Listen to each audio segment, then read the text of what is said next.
What's up mga kaborya? Welcome back to my YouTube channel. Ating alamin ang 2013. Kung ilan variant ba ang pwede nyong man sa kanila. Silipin nyo po ang aking koleksyon mga kaborya. 2013. Ang kanilang mga likuran. Ang pros, Dipros, ang bold, at ang plated shine steel na 2013 na mini boulders.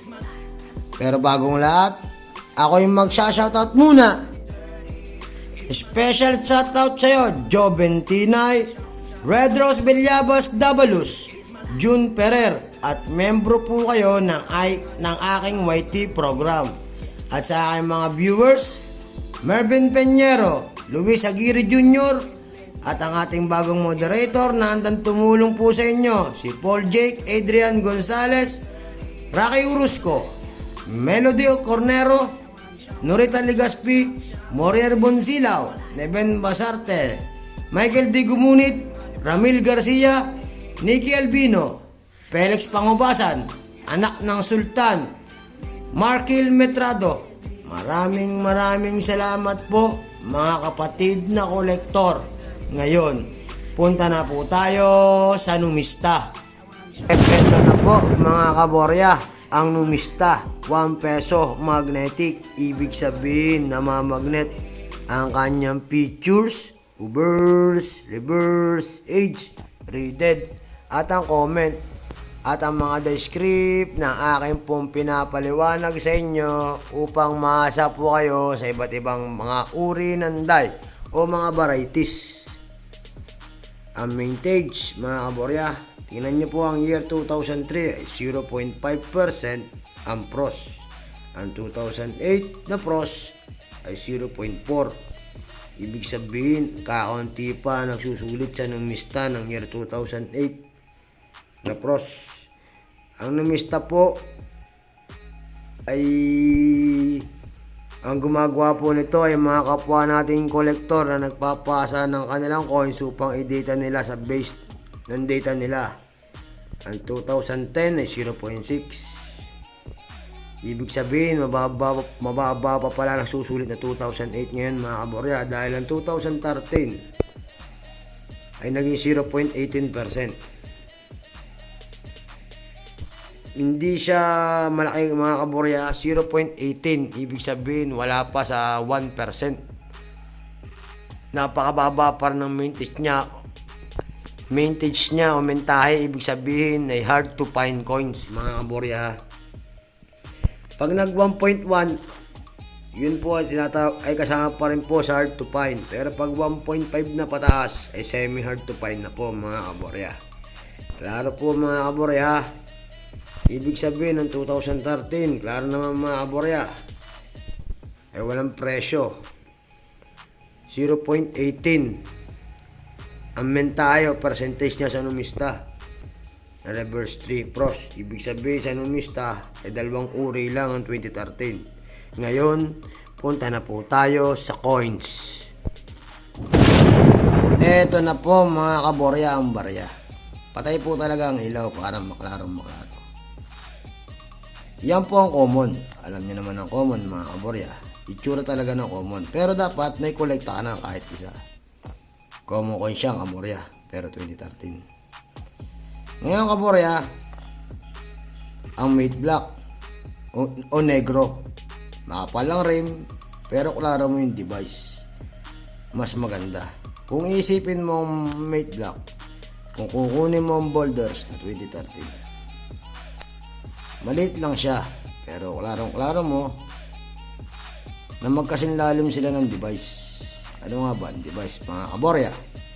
Ito ang device, yung gear. Naklaro po ha.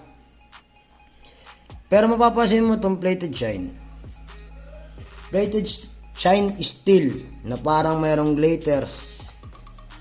Mapapansin mo yung glitters. Yung bagang parang shiny. Meron siyang shiny sa gilid. Ay common din yan kaborya. Pero dapat may kolekta ka nun. Kasi para sa akin ay semi hard to find ang baryang yan. Yung parang glitters na maliliit. Yan ay common. Pero pagkakamalan mo siyang bold, ano nga ba ang bold? Ito ang bold Kaborya 2013. Ngayon, lagyan natin ng ilaw para maklarong maklaro. Ito mga kapatid, mga Kaborya, ang dapat mong koleksyon sa iyong album o meron kang binubuong set. 5 uri ng 2013. Ang 2013 na common. Klaro naman mga Kaborya kapag common. Diba? Pero kahit common siya, dapat meron ka kahit isang piraso nito. Pero sa numista, 2 variant lang lumabas mga Kaborya. Kita nyo naman po ang numista. Kung anong isusulit ng kolektor, yun po ang kanilang ide-data. Mapapansin mo Kaborya ang isang variant na to. Para sa akin, ay hindi siya variant, pero dapat kolektahin mo siya. Kasi paras lang sila ng mini bold. Mini boulders, ang pinagkaiba lang ay makikita mo yung parang glitters, yung makikinang yung shiny, yung Kaborya. Kumbaga, may tawag dito embrace embrace error, pero hindi mo rin masabi kung embrace error o plated shine steel. Pero kung mapapansin nyo siya mga Kaborya na may kakaibang kinang at ganda, ay kolektahin nyo siya kahit siya ay mini bold.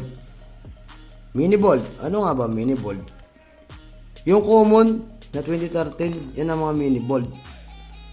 Ngayon Kaborya,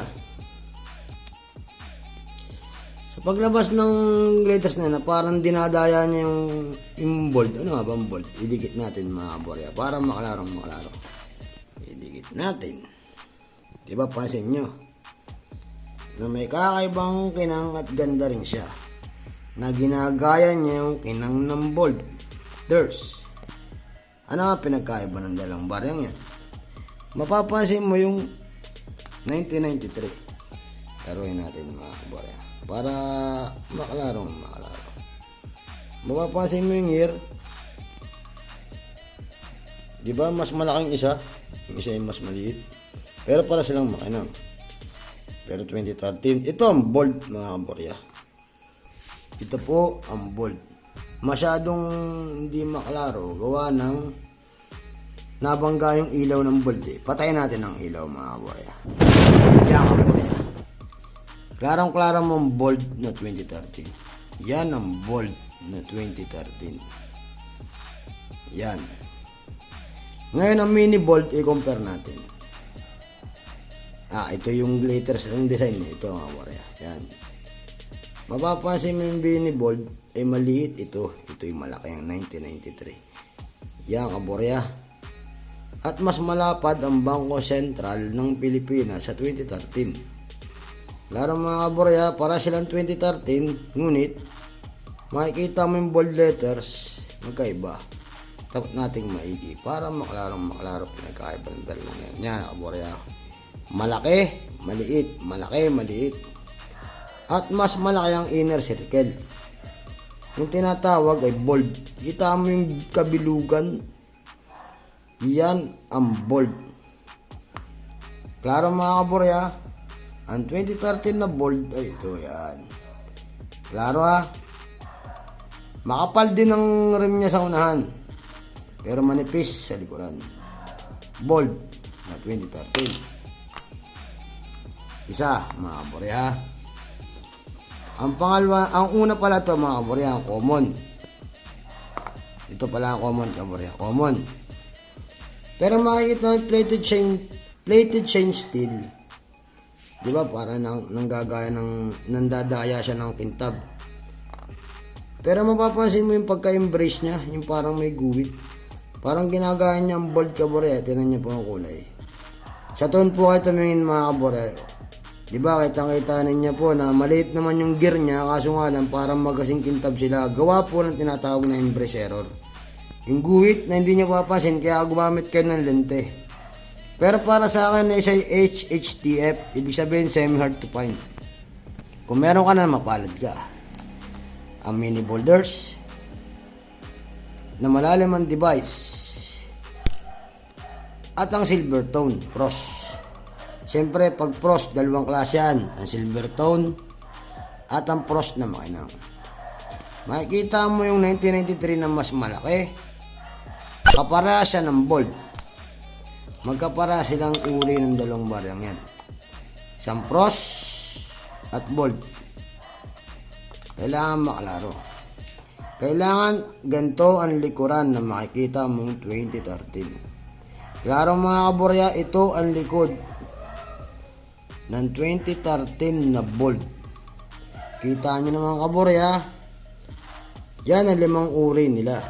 Ulitin natin mga kaborya. Yan. Tinan nyo pong maigi, 1993. Yan. Likod, yan. Common, bold. Ulitin natin. Ito ang common. Ito ang mini bold na parang mayroong glitters na tinatawag na plated shine steel. Na nandadaya siya ng pagka-pros. Akala may pros, akala may bold, pero may kinang siyang kakaiba na parang mayroong glitter sa gilid. Kolektahin nyo rin siya kaborya. Wala siyang value pero collectibles items meron. Ang bold,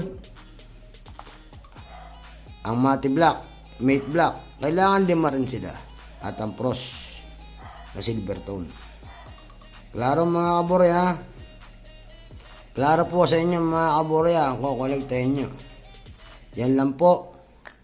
At maraming salamat po.